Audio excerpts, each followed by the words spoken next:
Just FYI, I got everybody. It's like stuck on trying to go live.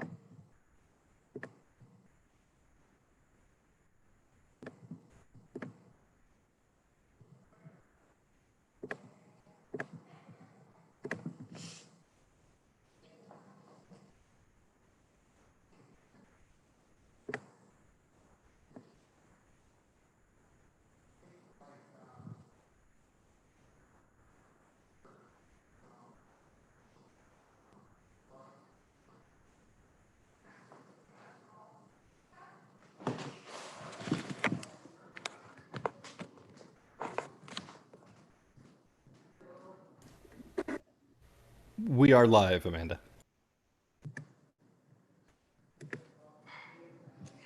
All right. Well, welcome everyone. Welcome back to our VLOC Cabaret series. I, again, am your MC, Amanda Jones.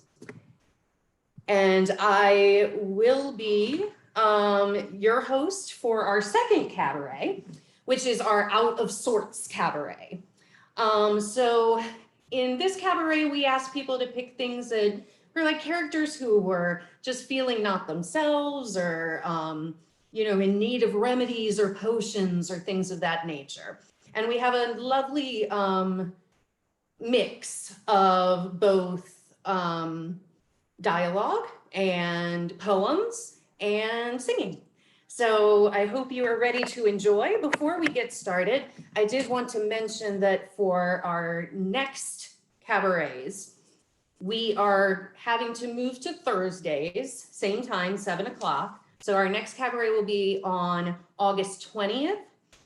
And the theme for that one is going to be Golden Age musicals or movie musicals. So that is any movie musical or musical from 1943 to 1959, which is the Golden Age. And sign-up information will come out shortly. And then I want you to also go ahead and like mark your calendars for August 27th, because that is when we're going to do our first ever VLOC Jeopardy night. And that will be hosted by Gary Sullivan, who is putting together a fantastic trivia event for us. As other VLOC members know, we are pretty obsessed with trivia when we can see each other at VLOC. So we're going to go ahead and bring that in as well. All right, so up first, I have Ron. Ron, can you please come up for me? Hello. Hi, Amanda. How are you?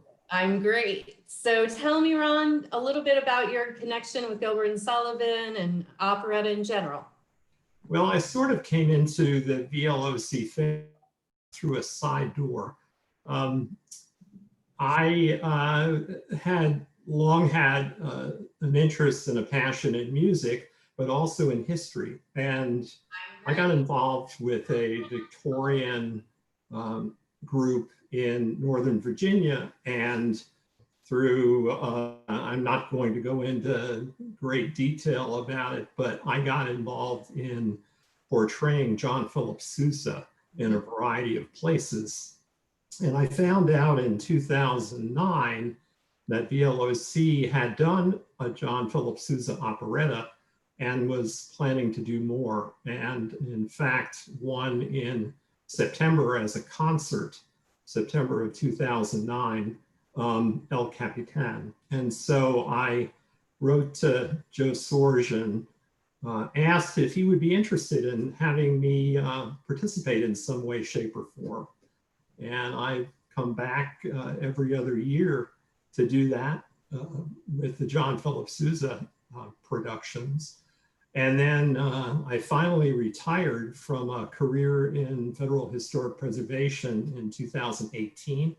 And I got to start actually trying out for Gilbert and Sullivan productions. So my first full show was The Gondoliers year before last, and then I was in Pirates in this last year. And a couple of sing-outs, too. You know, it's been great. It's really been terrific. Yes, Ron had to do the entirety of the last Pirates in two-leg casts. Yeah, double ankle breaks and then a wheelchair for the production, and everybody right. was just great. But it worked out just With fine. it, and you know, everybody's patience and everything was terrific. So it was a lot of fun. So tell us a little bit about why you picked first offering of the evening for us. Well, I have been a fan of the written word, and particularly William Schenck Gilbert, for a long time. And looking into Gilbert's background, he started off doing all kinds of things besides operettas. And among other things, he published a lot of poetry and nonsense verse in some of the early British magazines that were rival to Punch. In particular, one called Fun. And looking through the bad ballads, as they're called, named his nickname as he was a baby. I thought, well, there's some perfect material for Out of Sorts. And it also is material for operetta work with Sir Arthur Sullivan. So thank you so much for joining us. Please take it away. Thank you. This first piece is called Haunted by our depressed contributor, published in Fun, March 1866. Haunted, in a social way, by a body of ghosts in a dread array, but no conventional specters they, appalling, grim, and tricky. I quail at mine as I'd never quail at a fine traditional specter pale, with a turnip head and a ghostly wail and a splash of blood on the dicky. Mine are horrible social ghosts, speeches and women and guests and hosts, weddings and morning calls and toasts and every bad variety. Ghosts that hover above the grave. Of all that's manly, free, and brave, you'll find their names on the architrave of that charnel house, Society. Black Monday, black as its schoolroom ink, with its dismal boys that snivel and think of nauseous messes to eat and drink in a frozen tank to wash in. That was the first that brought me grief and made me weep, till I sought relief in an emblematical handkerchief to choke such baby bosh in. First and worst, in the grim array, ghosts of ghosts that have gone their way, which I wouldn't revive for a single day for all the wealth of Plutus, are the horrible ghosts that school days scared. If this classical ghost that Brutus dared was the ghost of his Caesar. Unprepared, I'm sure I pity Brutus. I passed a critical 17, the ghost of that terrible wedding scene where an elderly colonel stole my queen and woke my dream of heaven. No schoolgirl decked in her nursery curls was my gushing, innocent queen of pearls. If she wasn't a girl of 1,000 girls, she was one of 47.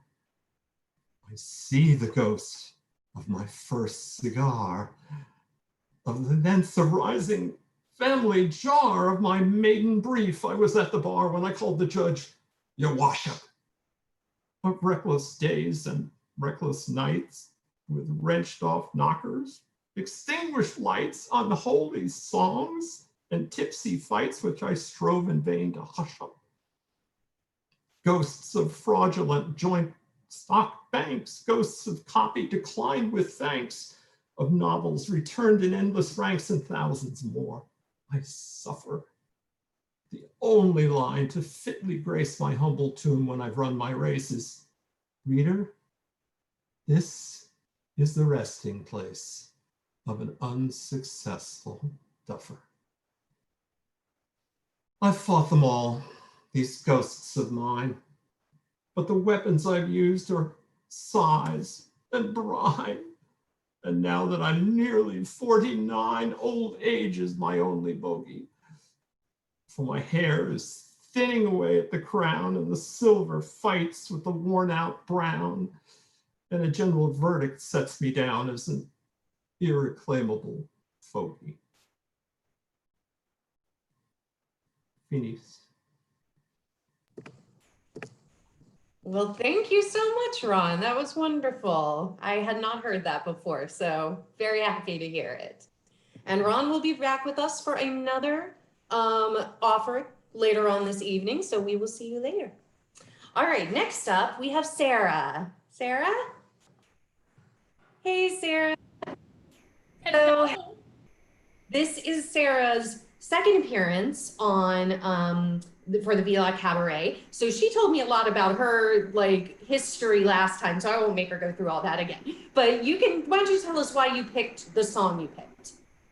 Yes, so this is When He Is Here, Constance's aria from the very beginning of The Sorcerer, Gilbert and Sullivan's second work and their first extant, well, after Trial by Jury, I guess their third full-length extant work, which is one of my very favorites. It's not done very often, and I'm not sure why, because I think it's just such a delightful, almost upstairs, downstairs kind of setting. And I particularly like Constance because she really can be sung by a soprano or a mezzo.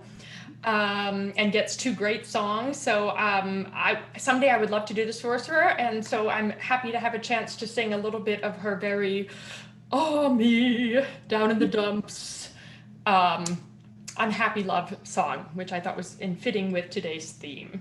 Indeed it is. Well, take it away. We are looking forward to it. Thank you.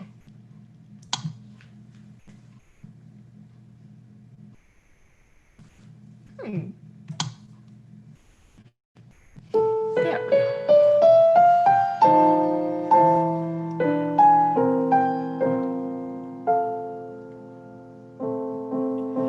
When he is here, I sigh with pleasure. When he is gone, I sigh with grief. My hopeless fear no soul can measure. His love alone can give my aching heart relief. Can give my aching heart relief. When he is cold, I weep for sorrow. When he is kind, I weep for joy. My grief undone knows no tomorrow. My grief undone knows no tomorrow. My love can bring no hope, no solace, no alloy.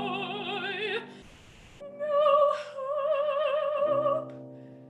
No hope, no solace, no alloy.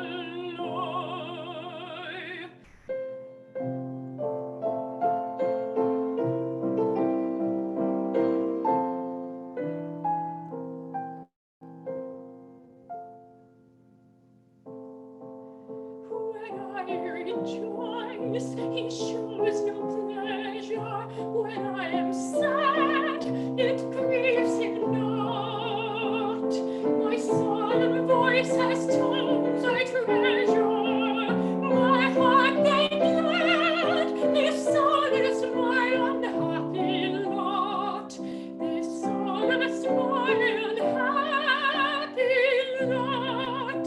When I despond, my woe they chasten. When I take heart, my hope they cheer. With folly put to him I hasten. With folly put to him I hasten. From him apart, my life is very sad and drear.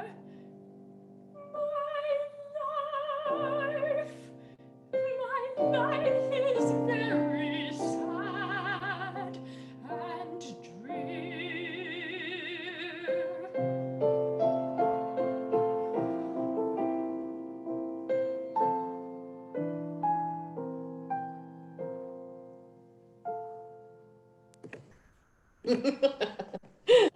lovely ending, my dear. That was so beautiful. I'm so glad you're doing these with us. It's Oh, lovely. I'm so happy to be here. And I personally really like your more mezzo quality in Constance. I like that myself, you know, rather than, you know, a lighter sound with a soprano. So excellent work. Thank you. Thank you. Thank you so much for welcoming me. Absolutely. All right. Bye-bye.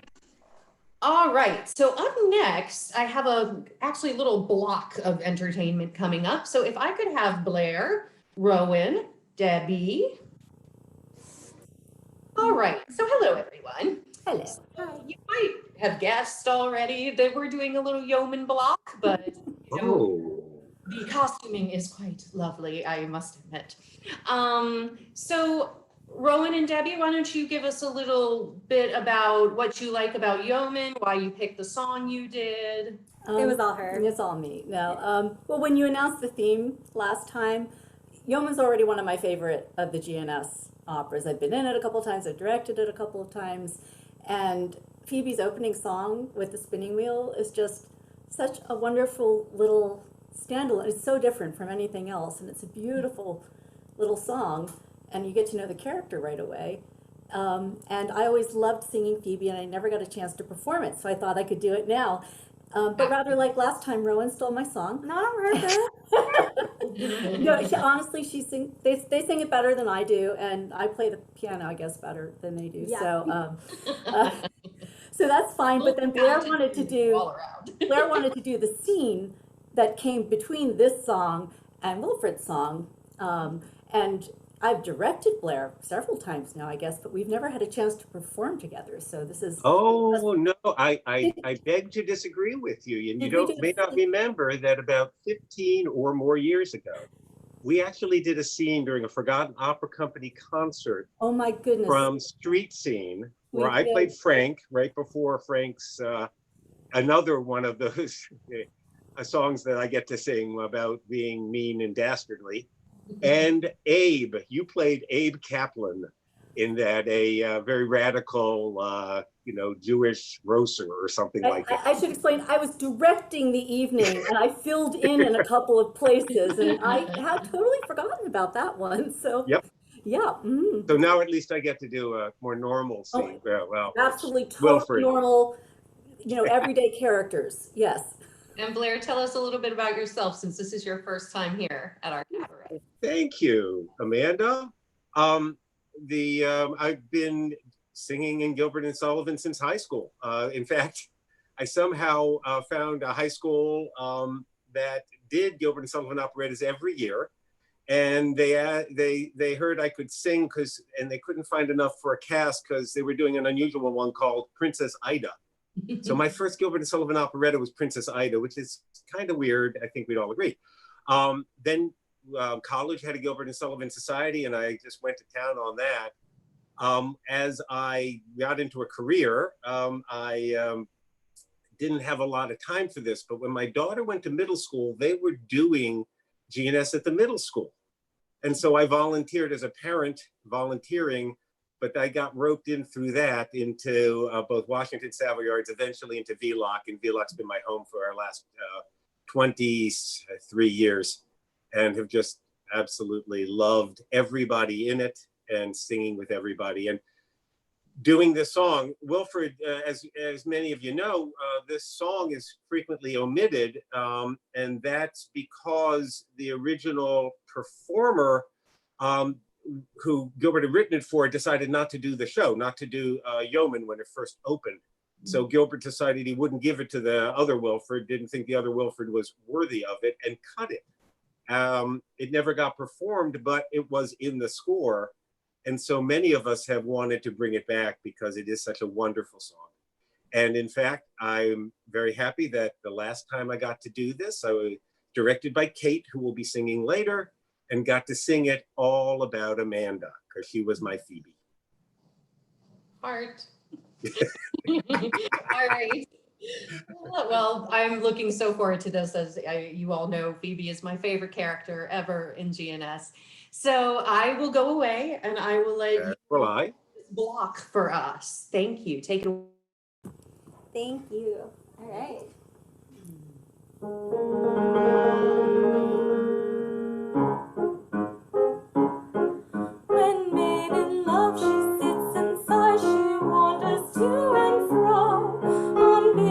teardrops fill her eyes, and to all questions she replies with a sad hey-ho. 'Tis but a little word, hey-ho, so soft 'tis scarcely heard, hey-ho, an idle breath, yet life and death may hang upon a maid's hey-ho.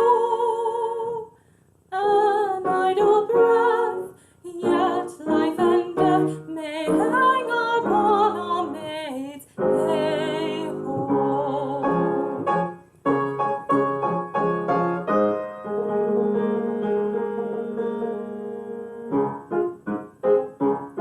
When made in love, she mocks a cat as owl mocks on a tree. Although she keenly feels the smart, she cannot tell what ails her heart with its sad me. 'Tis but a foolish sigh, me, born but to droop and die, me. Yet all the sense of eloquence lies hidden in a maid's me. Yet all the sense of eloquence lies hidden in a maid's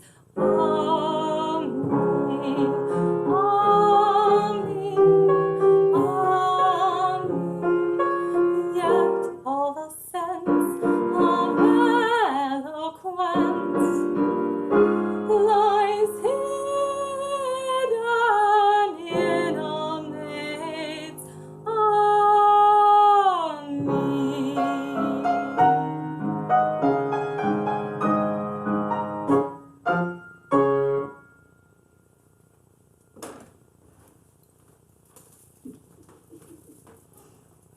stool. Good. One moment.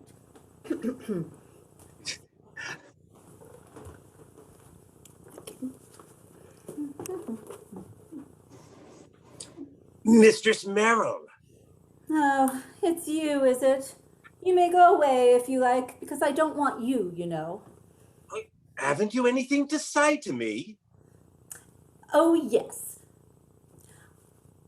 Are all the birds all caged? The wild beasts all littered down? All the bolts, chains, locks, and bars in good order?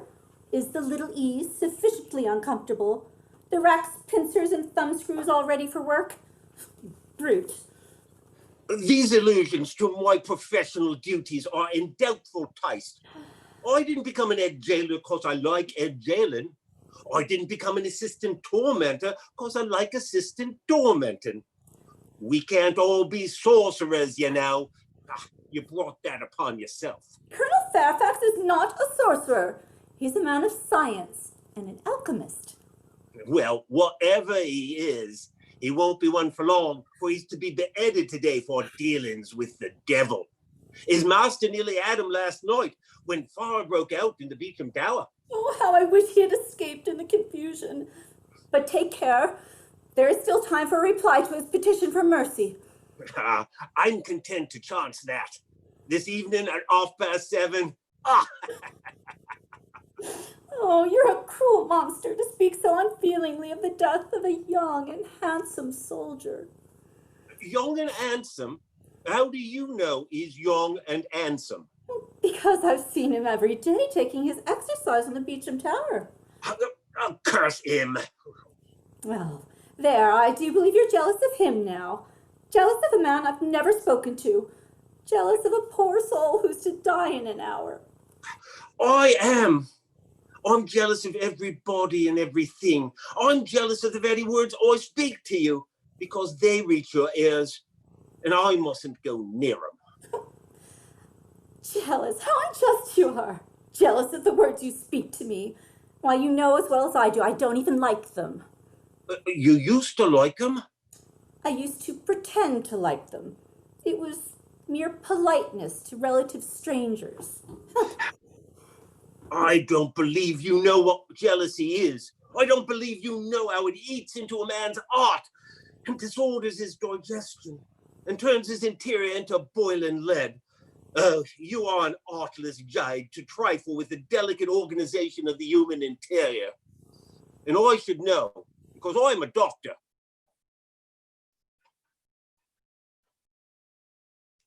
And now, the GNS Archive MIDI Orchestra.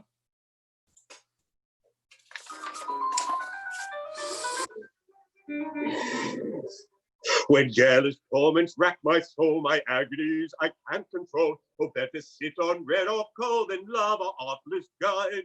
The red hot coal will hurt, no doubt, but red hot coal in time dries out.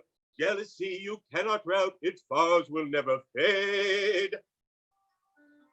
It's much less painful on the whole to go and sit on red hot coal till you're completely flayed. Or ask a kindly friend to crack your wretched bones upon the rack. Then love a heartless guide, then love a heartless guide. The kerchief on your neck of snow I look on as a deadly foe. I goeth where I may not go and stops there all day long. The belt that holds you in its grasp is to my peace of mind a rasp. It claspeth what I may not clasp. Correct me if I'm wrong. It's much less painful on the whole to go and sit on red or coal till you're completely flayed. Or ask a kindly friend to crack your wretched bones upon the rack. Then love a heartless maid, then love a heartless jade.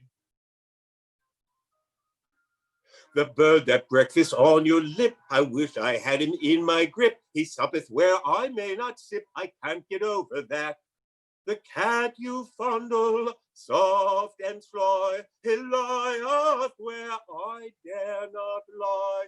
We're not on terms, that cat and I do not like that cat. It's much less painful on the whole to go and sit on red or coal till you're completely flayed. Or ask a kindly friend to crack your wretched bones upon the rack. Then love a heartless guide, then love a heartless jade. Or ask a kindly friend to crack your wretched bones upon the rack. Then love a heartless jade.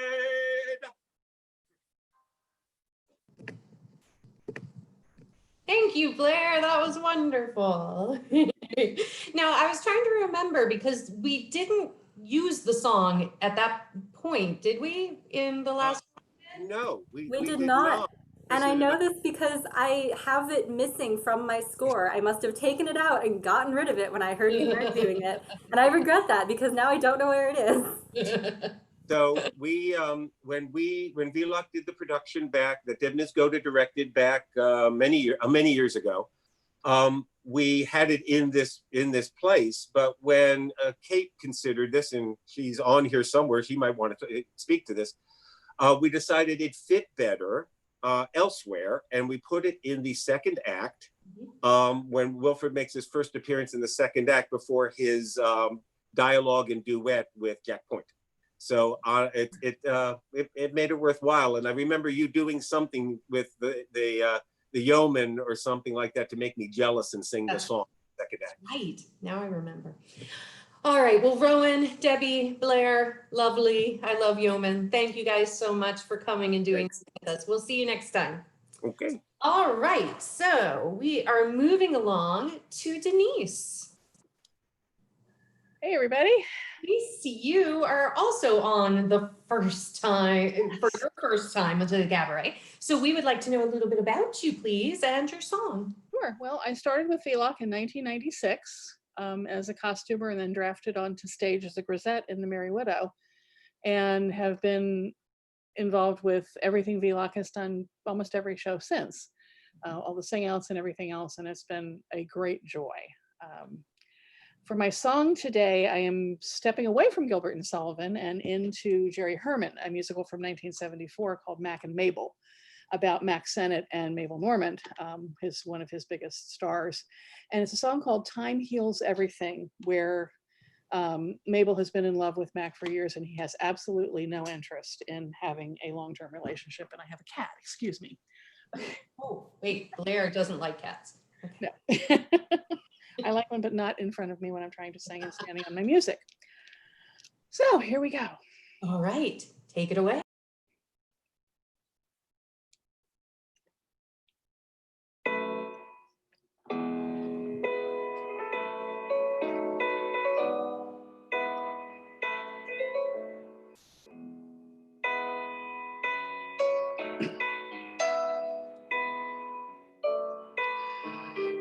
Time heals everything. Tuesday, Thursday.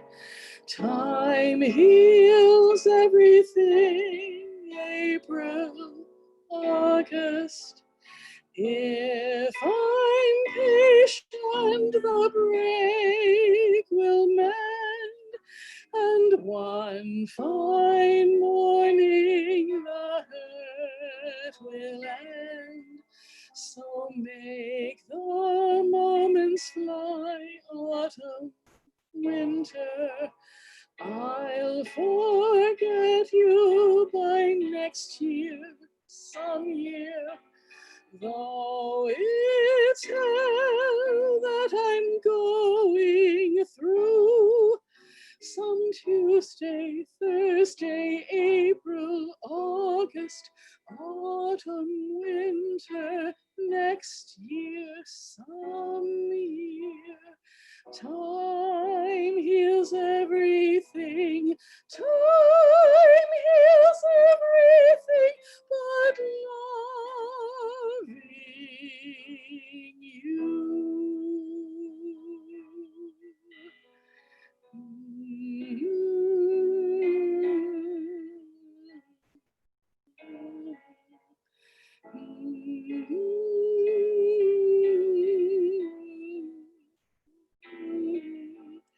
If I'm patient, the break will mend, and one fine morning the hurt will end.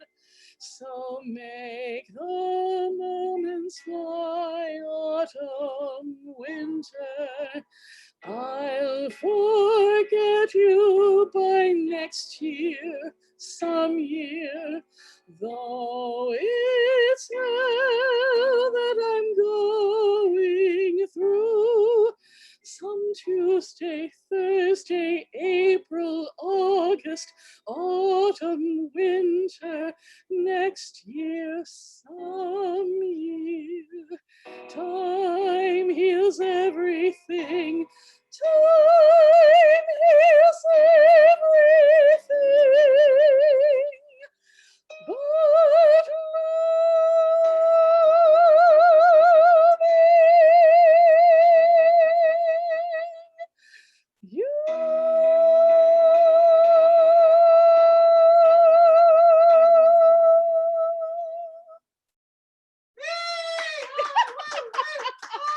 Brava, madam. Just beautiful. Come with my own audience.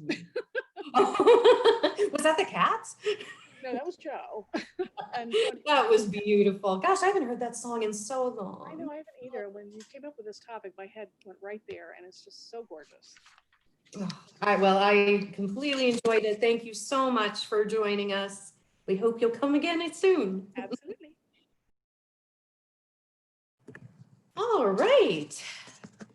So next on my list is me. So you all know who I am, so I won't tell you that, but the song I picked in part because I could find the music for it. Some of my lookings for Iolanthe and such didn't go so well in finding a track, but this is Pericole by Offenbach. And you know, Pericole, she is definitely out of sorts. She comes into town singing with her boyfriend, and then all of a sudden she's marrying this guy, and you know, she just doesn't want to think about it really. So she's just like, I'm gonna get drunk. So this is her out of sorts, being drunk.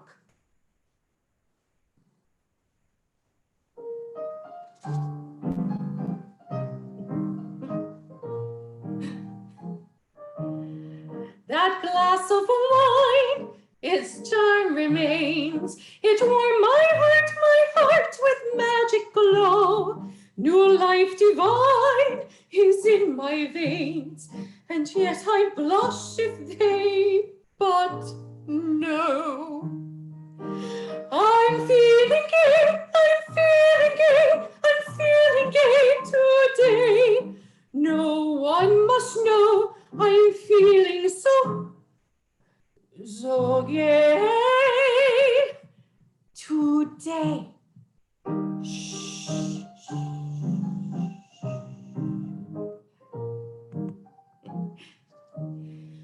Oh, can they guess? My brain does whirl. It's in my voice, a telltale trace. Thought of distress, too simple girl. It scares the blushes from my face. I'm feeling gay, I'm feeling gay, I'm feeling gay today. No one must know I'm feeling so gay today.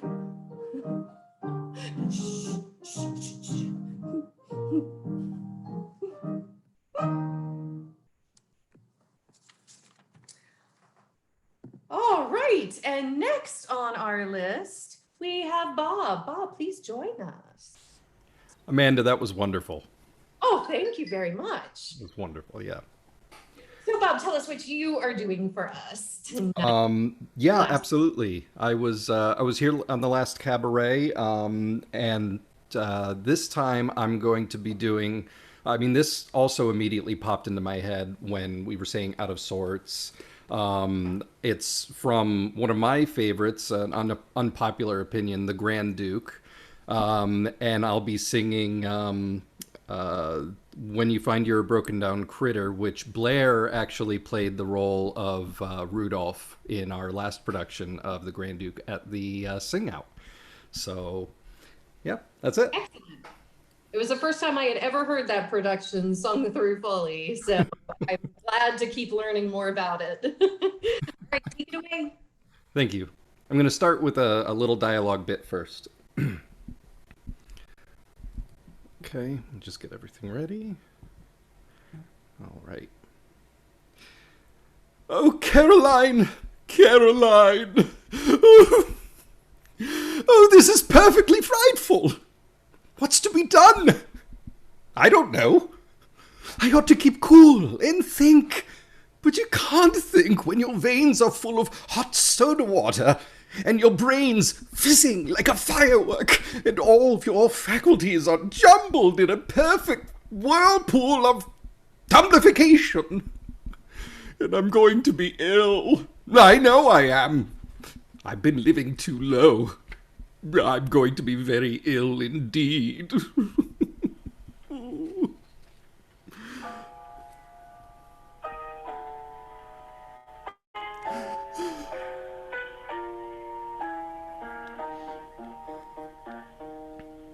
When you find you're a broken down critter who is all in a tremble and twitter, with your palate unpleasantly bitter, as if you'd just bitten a pill.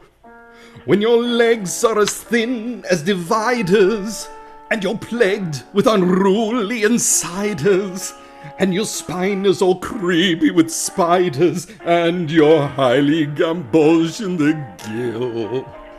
Creepy, creepy. When you've got a beehive in your head, and a sewing machine in each ear, and you feel that you've eaten your bed, and you've got a bad headache, a headache down here.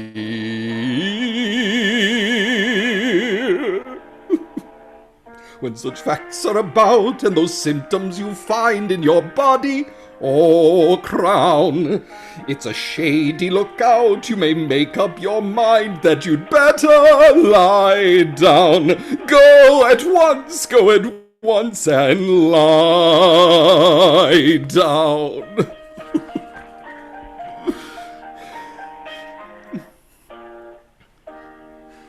When your lips are all smeary like tallow, and your tongue is decidedly yellow, with a pint of warm oil in your swallow, and a pound of tin tacks in your chest. When you're down in the mouth with the vapors, and you're all over your Morris wallpapers, black beetles are cutting their capers, and crawly things never at rest. Crawly things, crawly things. When you doubt if your head is your own, and you jump when an open door slams, then you've got to a state that is known to the medical world as Jim Jams. If such symptoms you find in your body or head, they're not easy to quell. You may make up your mind you are better in bed, for you're not at all well. No, you're not at all well, not at all well.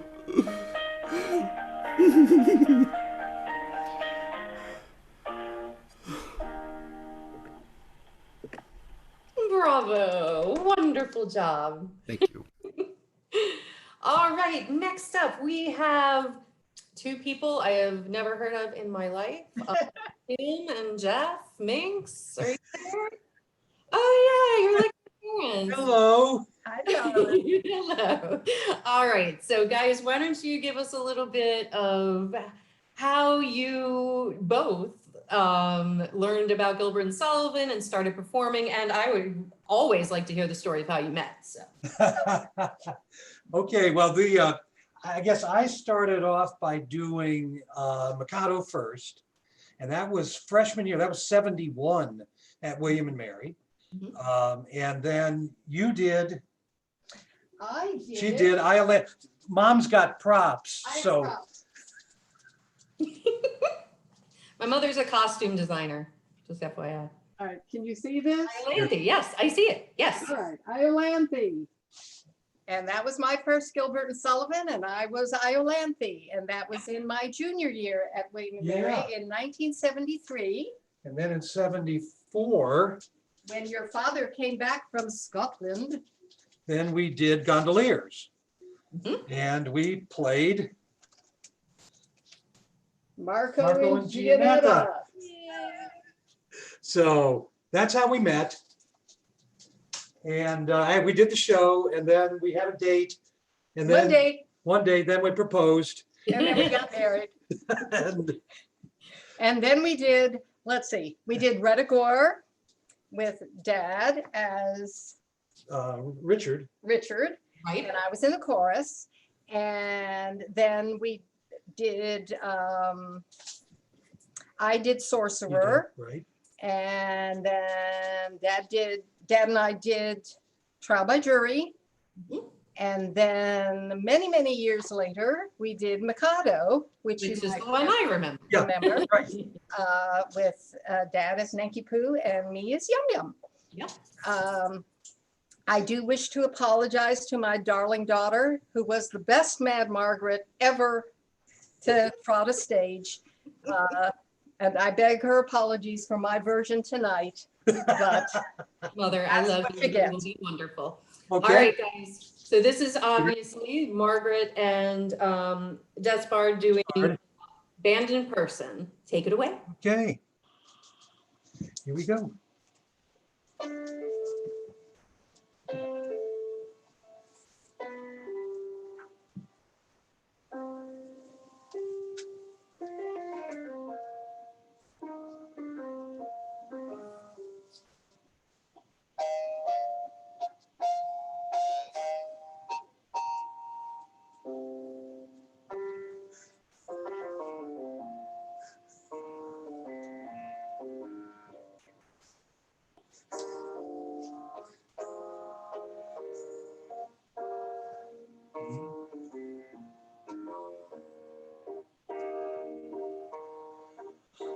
I once was a very abandoned person, making the most of evil chances. Nobody could conceive a worse one.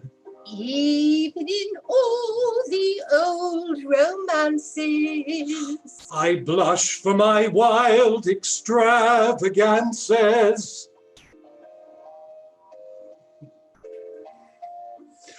But be so kind to bear in mind, We were the victims of circumstances.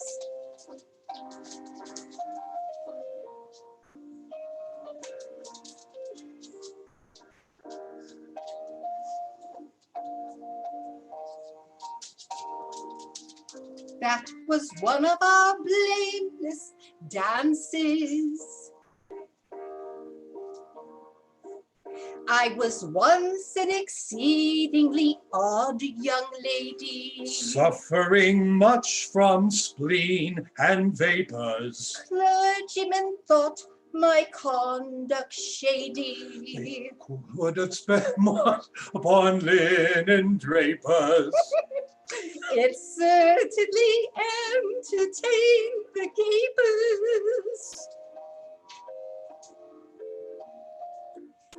My ways were strange beyond all range. Paragraphs got into all the papers.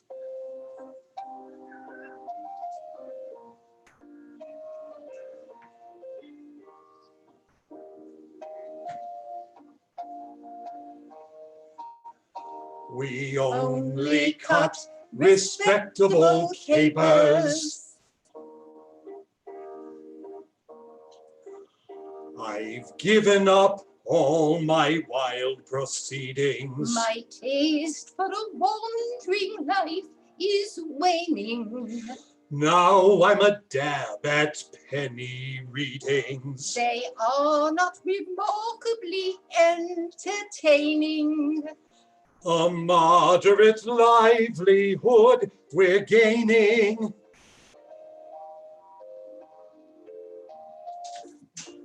In fact, we rule a national school. The duties are dull, but I'm not complaining.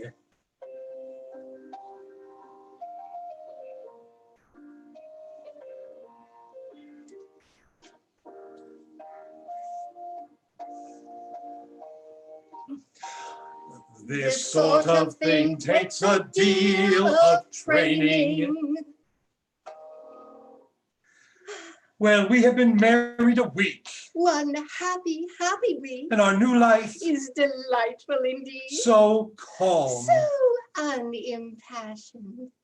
Master, all this I owe to you. See, I am no longer wild and untidy. My hair is combed, my face is washed, my boots fit. Margaret, don't. Pray contain yourself. Remember, you are now a district visitor. A gentle district visitor. You are orderly, methodical, neat, and you have your emotions well under control. I have, Master. When I think of all you have done for me, I fall at your feet. I embrace your ankles. I hug your knees. Hush, this is not at all well. Oh, This is calculated to provoke remark and be composed, I beg of you. oh.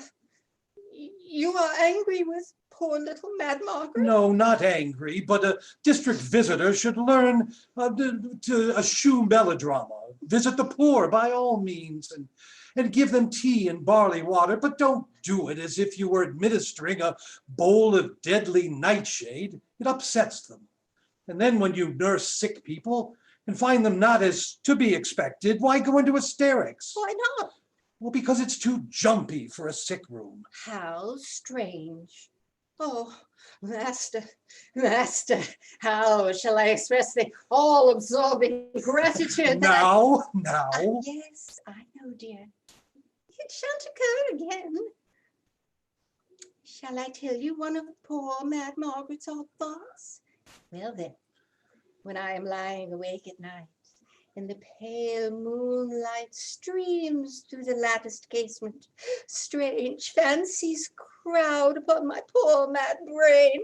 And I sometimes think, if we could hit upon some word for you to use whenever I am about to relapse, some word that teems with hidden meaning, like Basingstoke, it might recall me to my saner self.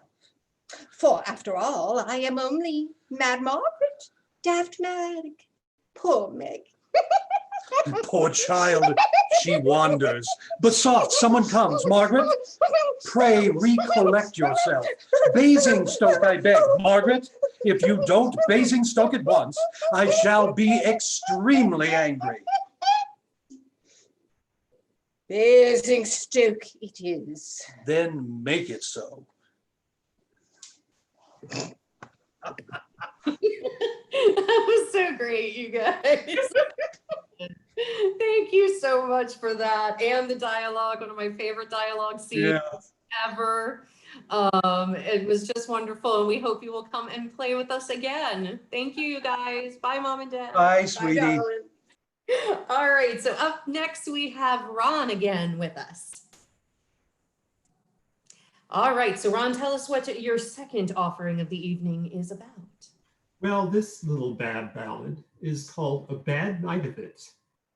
And I think just about everyone will recognize something that they can take to the bank in it. Take it away. What?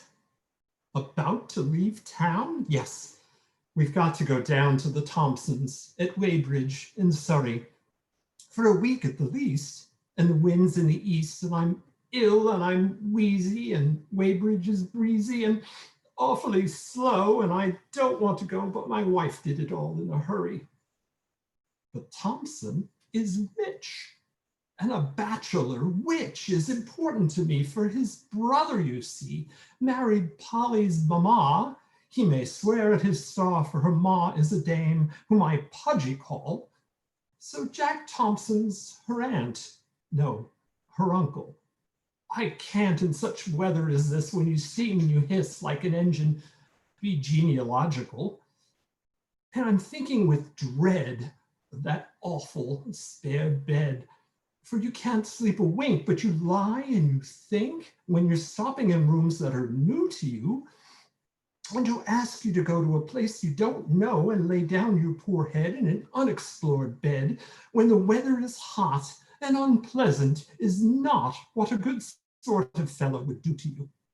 You kick and you plunge and you roll and you lunge and you shake off the bedclothes that cover you with a terrible tickling, torturing, trickling, tingling feeling all over you.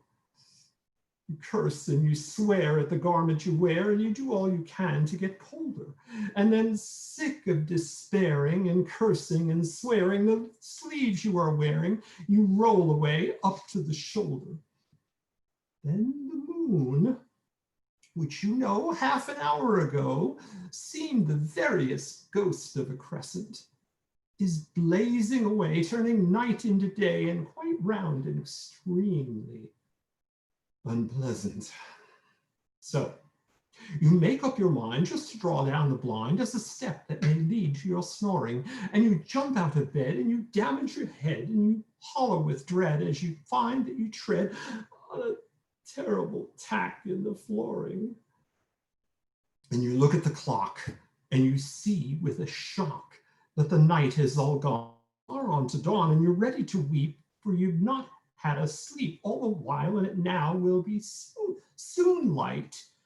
Then you rattle the shins of your tottering pins, they're as feeble as laugh, on the edge of the bath, which you then are aware is the only thing there which is not lighted up by the moonlight.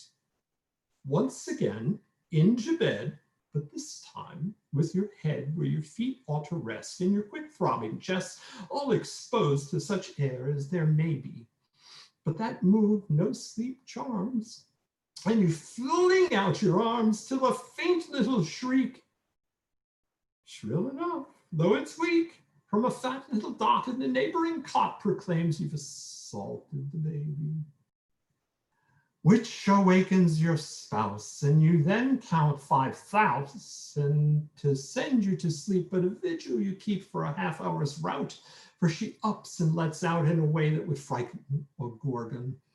But still, you go through 81, 82, 83, 84, and so through many more, while she's talking away till it's far into day, for her mouth's an unwearying organ.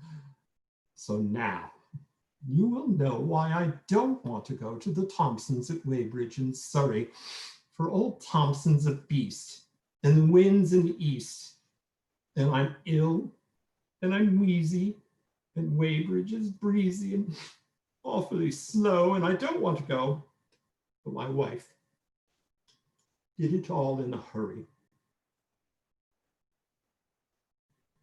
Thank you. Well, thank you so much, Ron. Well, obviously some reminders in there of the nightmare. So see the beginnings of it. Indeed. Thank you so much for coming. Thank you. All right, so next up we have Risa. Hi. Hi. Please give us a little bit of information about yourself and how you came to be involved with Gilbert and Sullivan. Yeah, I've been doing Gilbert and Sullivan for probably about 10 years now. I started in university. I'd seen shows when I was younger and really liked them, and they kind of just kept popping back up in my life until I got to a point where I could start performing in them, which was really exciting. I first kind of heard about VLOC through, actually it started in England. I've been performing at the Gilbert and Sullivan Festival there for a few years now, and through that I met a lot of people who are involved in the American Gilbert and Sullivan community. So I first found out about VLOC a couple years ago when I came down for the big sing out. I did Princess Ida, and I've been traveling around wherever I can sing Gilbert and Sullivan since. So that's why I'm here. Yeah. Yes, so she is all the way virtually from Toronto. So Oh, yeah, I'm based in Canada, but kind of stuck here for now, as we all are. So. And tell us what you're singing. So I'm going to be singing "Take Care of Him, He's Much Too Good to Live" from Grand Duke. Like Bob said earlier, I think Grand Duke is also my favorite. It's a really great one that just needs a little bit of extra attention now and then. And I'm actually meant to be in England right now doing Grand Duke at the festival, which obviously isn't happening. So it's nice to be able to bring a little bit of that here. Do a little here. Yes, absolutely. We'll take it away. Okay.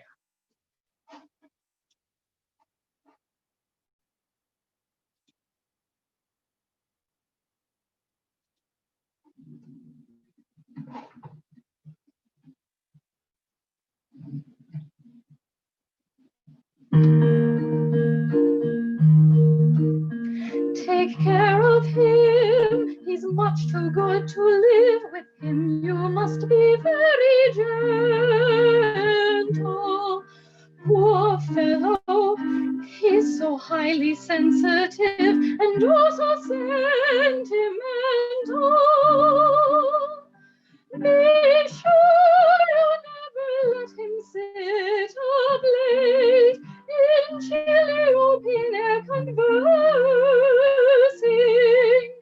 Poor darling, he's extremely delicate and wants a deal of nursing. And oh, remember this, when he is cross with care, a flower and a kiss, a simple flower, a tender kiss, will bring him round again. His moods you must assiduously watch, when he succumbs to sorrow tragic. Some heartache or a bit of butterscotch will work on him like magic. To contradict a character so rich in trusting love or simple blindness, is one of those exalted natures which will only yield to kindness.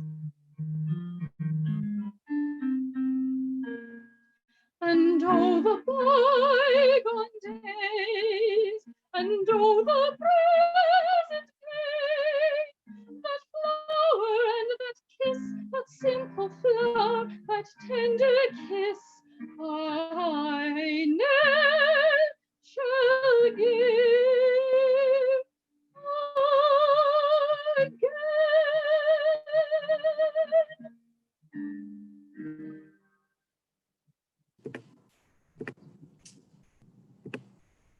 Oh, thank you so much for that. How beautiful that was. I miss being able to sing with you at Balta Courts and all of Oh, no. So glad to get to see you at least through the computer. Yeah, I was so excited to see that this was happening and was open to anyone. It's really exciting to be here while we thank wait you for for things coming. to clear up. Great to hear you sing again. Bye. Thank you. And to round out our evening, I would like to invite Kate up. This is Kate's first time on the Cabaret. So Kate, let us hear a little bit about your connection to GNS and why you picked what you picked for tonight. GNS has been as longer than I can remember. My parents are music theater fans, and it was some of the music theater they took us to probably before I had a clue what was going on.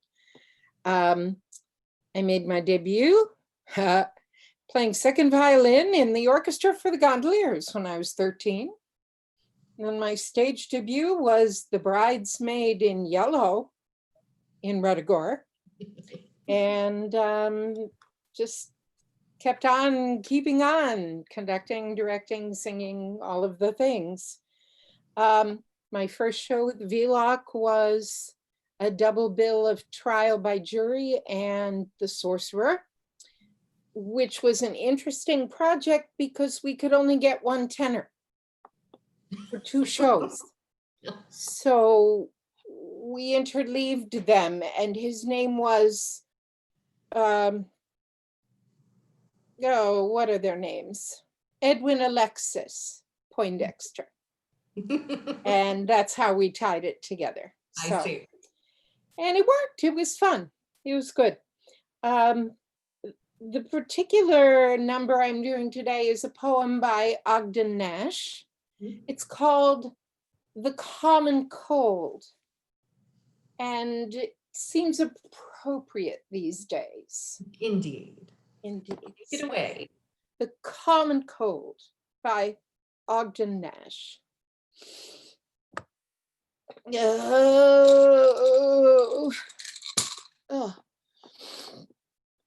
Go hang yourself, you old MD. You shall not stare at me. Pick up your hat and stethoscope and go wash your mouth with laundry soap. I contemplate a joy exquisite. I'm not paying you for this visit. I did not call you to be told my malady is a common cold.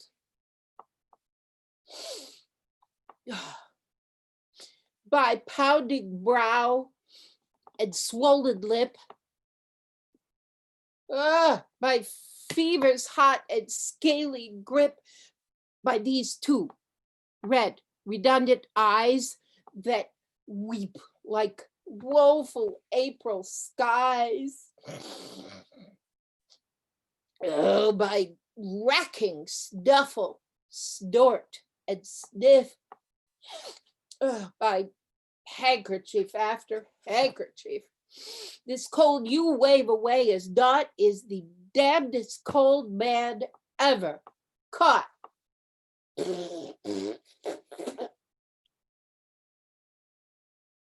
Give ear, you scientific fossil. Here is the genuine cold colossal. The cold of which researchers dream. The perfect cold, the cold supreme. This honored system humbly holds the super cold to end all colds. The cold crusading for democracy. The furor of the streptococracy, the silly swarm within my portals, such as were ne'er conceived by mortals, but bred by scientists, wise and hoary, in some Olympic laboratory. Bacteria as large as mice, with feet of fire and heads of ice, who never interrupt for slumber their stamping elephantine rumba. A common cold. Gadzooks, forsooth, oh yes. And Lincoln was jostled by both. Don Juan was a budding gallant, and Shakespeare's plays showed signs of talent, and the Arctic winter is fairly coolish, and your diagnosis is fairly foolish.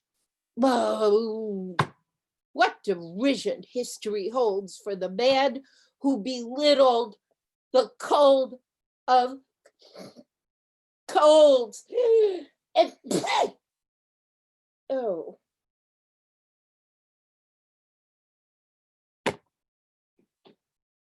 And scene. Thank you so much, Kate. That was wonderful. Perfect for the times. Indeed. Thank you so much for joining us, Kate. We hope to see you again soon. All right, so everyone, this is the conclusion of our second cabaret. We hope you will come out and watch next Thursday. Again, it will be Thursday evening next week when we do our Golden Age movie musical cabaret. There will be 15 sign-up slots, and the first 15 who sign up will be able to perform. And it'll still be live on YouTube, just like we've done the first two. Looking ahead to the Jeopardy night, there is no limit whatsoever on how many people can sign up. I just want to have a kind of an idea of who's going to be on the Zoom call, so I can try to keep track of scores. I haven't quite figured that out, but we'll make it work. Next week, your MC will be Keely Borland, and that's it. I'm signing off. Good night, everybody.